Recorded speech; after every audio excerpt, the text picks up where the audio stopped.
Pasta 21. Capítulo 21. O ser humano profundamente só. A barreira virtual. Numa certa manhã, Camille deu descanso para Clotilde e Mariazita. Pediu que retornassem ao meio-dia.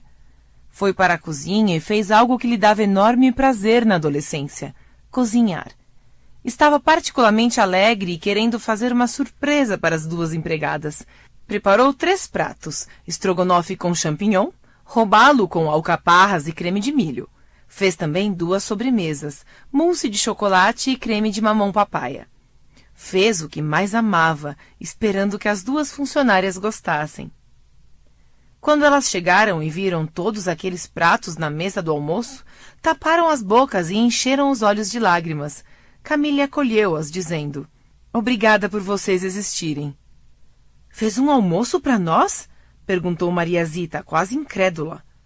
"Só para vocês." "Não merecemos", disse Clotilde. "Sem vocês, essa casa não teria alegria. O que seria de mim?" E as abraçou. Clotilde e Mariazita nunca tinham sido homenageadas por uma patroa. Jamais alguém lhes agradecera por existirem. Nenhuma pessoa lhes dera ao mesmo tempo tantas dores de cabeça e tantas alegrias.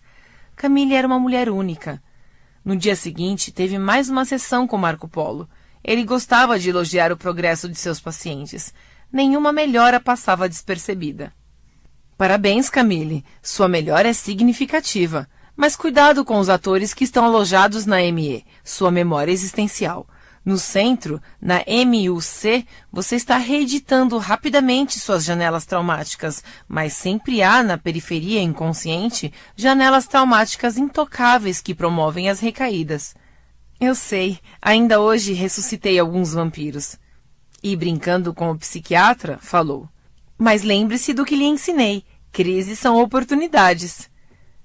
Ele sorriu. Em seguida, sabendo que ele estudava o intangível mundo dos pensamentos, Camille quis tirar algumas dúvidas que a incomodavam. Fez-lhe uma pergunta complexa que fizera outros psiquiatras, mas cujas respostas não a satisfizeram. "O pensamento incorpora a verdade do objeto pensado?" Admirado com a indagação, Marco Polo meneou a cabeça. Raramente alguém entrava nessa seara do conhecimento. Aonde ela quer chegar, pensou. "Você está querendo saber se o pensamento de um psiquiatra incorpora a realidade da fobia ou da depressão de um paciente, ou se eles vivem em mundos diferentes? Está indagando se o pensamento de um pai atinge as angústias de um filho?" "Exatamente." "O que você acha?" Ele devolveu a pergunta. "Sim, às vezes." "Na realidade, nunca", afirmou Marco Polo. "Mas as ideias de um pai podem machucar um filho", disse Camille, rememorando sua história. "As atitudes de um marido ou de uma esposa podem matar um romance. As reações de um aluno podem traumatizar um professor e vice-versa." "Apenas indiretamente. O pai só poderá ferir fisicamente um filho se materializar o pensamento imaterial. Se um executivo agredir um funcionário falando em russo e este nada entender da língua russa, não se sentirá ferido, a não ser pelo tom de voz e pela expressão facial." "Por que o pensamento não incorpora o objeto pensado?" "Essa é uma grande tese", afirmou Marco Polo, "porque o pensamento é virtual." E, tirando uma caneta do bolso, disse: "O pensamento consciente pode usar milhões de palavras para descrever essa caneta com propriedade, mas ambos estão em mundos separados. Há uma barreira virtual entre eles. O pensamento é virtual e a caneta é real, concreta." E comentou que um psiquiatra ou psicólogo pode fazer milhares de interpretações sobre um ataque de pânico de um paciente, mas nunca atingirá essa essência do pavor, da angústia, nem da sua crise de ansiedade. Ambos, o pensamento do profissional e o universo psíquico do paciente, estão separados por uma barreira virtual, estão em mundos diferentes. Camille ficou enternecida com essa explicação. Fazia sentido, mas na prática qualquer atitude das outras pessoas a invadia. Se o pensamento é virtual, ele não é produzido por meio de um delírio, do vazio, do nada, mas tem que ter uma base real, neurobiológica, disse ela. E tem. A base neurobiológica é o pensamento essencial. Ele é inconsciente e surge em milésimo de segundo quando lemos a memória. O pensamento essencial, ao ser construído, rapidamente produz uma pista de decolagem para o pensamento consciente se projetar. Vamos a outra metáfora. Imagine o projetor de um filme. As ondas de luz eletromagnéticas correspondem aos pensamentos essenciais. São elas que geram as imagens dos personagens e dos ambientes, que correspondem aos pensamentos conscientes. Os personagens e os ambientes são virtuais, e só as ondas de luz são reais. Do mesmo modo, os pensamentos conscientes são virtuais, só os pensamentos essenciais são concretos. Se o pensamento consciente é virtual, por que sofro tanto com o comportamento dos outros? Porque você é hipersensível, não tem proteção emocional. Lembre-se de que é a emoção que materializa o pensamento virtual. Por isso, pequenos problemas lhe causam um impacto muito grande. Ofensas furtam-lhe o equilíbrio. Mas se tivesse uma proteção emocional, o mundo inteiro poderia gritar, acusando-a de não ter valor, de ser tola, débil, doente, que isso não a atingiria. O virtual não tem efeito sobre a psique, a não ser que a emoção permita. Camille fez uma incursão na sua história. Indagou para si. Como explicar que as mulheres sintam prazer em vestir determinada roupa em um momento e depois, diante da mesma roupa, sintam que ela não lhes cai bem? Indagou para si. Como explicar que as mulheres sintam prazer em vestir determinada roupa em um momento e depois, diante da mesma roupa, sintam que ela não lhes cai bem?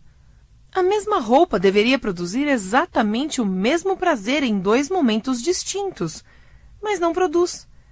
Essas contradições eram devidas aos níveis de autoestima, autoimagem, estresse, preocupações, expectativas, autocobranças, enfim, aos níveis da emoção envolvida no exato momento em que se veste a roupa. A roupa é a mesma e a consciência, o pensamento virtual, sobre a roupa também, mas é a emoção que oferece cores e sabores diferentes em tempos distintos, e quem movimenta a emoção é a abertura das janelas da memória. Compreendendo isso, Camille questionou.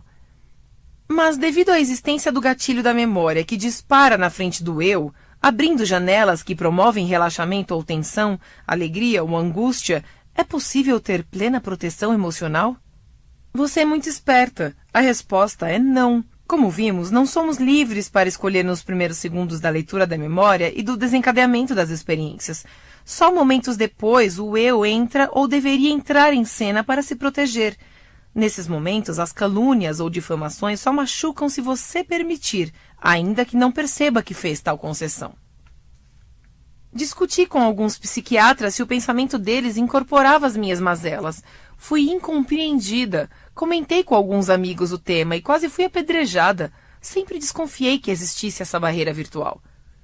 Em seguida, Camille comentou que se há uma barreira virtual entre o pensamento e o objeto, que podem ser pessoas ou coisas, pensar jamais deve ser um instrumento da verdade. Pensar é interpretar, e interpretar, por melhor que sejam os critérios, além de ser um ato distorcido pelo estado social, emocional, motivacional do interpretador, é algo que jamais atinge a realidade essencial daquilo que pensamos. Por isso ela concluiu. Um pai pode errar muitíssimo ao comparar um filho com o outro. Um mestre pode falhar seriamente ao julgar precipitadamente seus alunos. Se um psiquiatra e um psicólogo não respeitarem os direitos de criticar dos pacientes, podem controlá-los em vez de libertá-los. A barreira virtual exige uma interpretação responsável, coerente, madura, enfim, como consciência crítica. Caso contrário, nós podemos diminuir o outro ou supervalorizá-lo.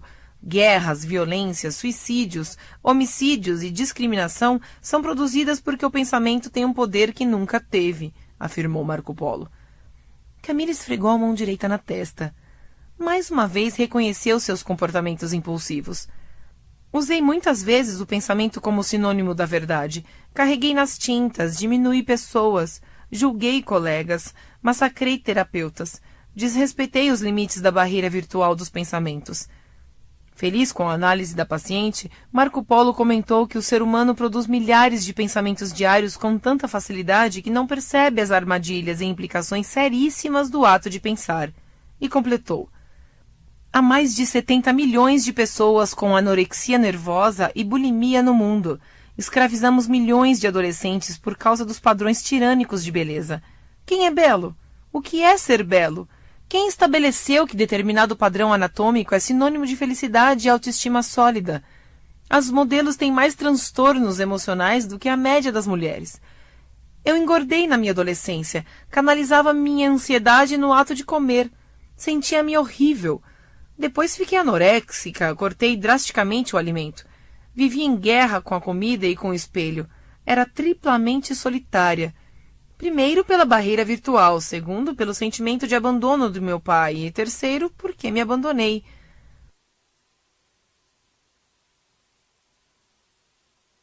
De repente, após apontar as bases da sua solidão, Camille, numa guinada de 180 graus, virou para Marco Polo e resolveu testá-lo mais uma vez. Onde está o ser humano, Marco Polo? Por acaso você é um psiquiatra com tendência ao perfeccionismo? A solidão não o abarca? Nunca erra? Nunca tropeça? Nunca é incoerente? Quem conhece as lágrimas do ser humano atrás do profissional? Marco Polo não teve dúvida em reconhecer. Erro, não poucas vezes.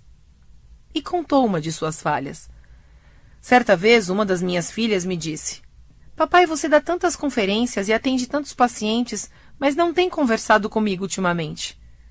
Voltou-se para Camille e perguntou: O que você faria se falhasse numa área em que pensa que é um especialista? Pediria desculpas. É insuficiente. Precisaria reparar o dano. Afirmei para minha filha. Você é uma das personagens principais da minha história. Sinceras desculpas. E na noite seguinte, caminhei junto com ela e pedi que olhasse para o alto e escolhesse uma estrela. Surpresa, ela escolheu a mais brilhante. Eu lhe disse: de hoje em diante essa estrela será sua, e mesmo quando papai fechar os olhos para a vida, ela estará brilhando em você dizendo que eu te amo. E quando o seu céu estiver escuro, não tenha medo da vida, pois não há céu sem tempestades. Siga a sua estrela interior. E voltei a pedir: perdoe meus erros, minha filha. E nos abraçamos emocionados. Então eu me dei a conhecer. Falei-lhe, inclusive, das minhas lágrimas para que ela aprendesse a chorar as dela. Cedo ou tarde eu sabia que as choraria. Camille, comovida com a história de Marco Polo, viajou em sua própria história. Inspirou o ar lentamente e lembrou-se de episódios marcantes com seu pai. Quando ela tinha apenas 5 anos, num período desolador que atravessava, ele também usou a simbologia de uma estrela para animá-la. Um assunto em que mais tarde ela tocaria com Marco Polo. Pela primeira vez, essa recordação levou Camille a ter saudades do tempo em que ela e o pai eram tão achegados, tão íntimos, tão cúmplices. Lembrou-se do que Marco Polo costumava dizer: toda mente é um cofre. Não existem mentes impenetráveis, mas chaves erradas. Alguns psiquiatras e psicólogos que a atenderam eram bem experientes, mas usaram as chaves inadequadas para o tipo rígido, hermético e incomum da personalidade dela. Pela primeira vez não se sentia diante de um deus, mas de um profissional que, acima de tudo, era um ser humano que crescia diante das suas incongruências. Tudo isso a fez arrefecer ainda mais as suas resistências, perder o medo de ser ela mesma e de se desvendar. Em seguida, o psiquiatra sentiu que precisava explicar para Camille mais um fenômeno importante que estava na base do seu adoecimento: a criatividade destruída. Por ter natureza virtual, o pensamento consciente liberta o imaginário a tal ponto que leva cada ser humano, especialmente você, a ser, em seu psiquismo, um artista plástico mais sofisticado do que o Leonardo da Vinci, um cineasta mais inventivo do que o mais criativo diretor de Hollywood. Camille ficou perplexa. A mente dela era realmente de uma engenhosidade surpreendente, ainda que aterrorizante. Seu imaginário era fertilíssimo, sucumbia às imagens de que em breve morreria e de que o futuro era inexistente. Remoía os maus tratos que sofrera de pessoas no passado, mas o passado era irretornável. Em cima dessa tese, Camille comentou: como o pensamento se desprende da realidade, ele pode ganhar uma estatura fantasmagórica. Um rato é capaz de se transformar num elefante, um espaço fechado num cubículo sem ar. E depois de uma pausa para respirar, acrescentou: a pior prisão é a que nós mesmos construímos. A mais inumana é aquela da qual perdemos as chaves. E, colocando as mãos na cabeça, repetiu 2 vezes: por que não consigo parar de pensar? Por que não interrompo meus pensamentos? Diante desse questionamento, Marco Polo falou sobre um fenômeno importantíssimo e pouco conhecido: por causa da ansiedade vital gerada pela barreira virtual dos pensamentos. Como assim? Um ser humano está próximo fisicamente das pessoas e dos objetos, mas virtualmente está muito distante. Essa é a barreira virtual. E isso gera uma solidão intensa, mas imperceptível, que provoca inconscientemente uma ansiedade fundamental, que chamo de ansiedade vital.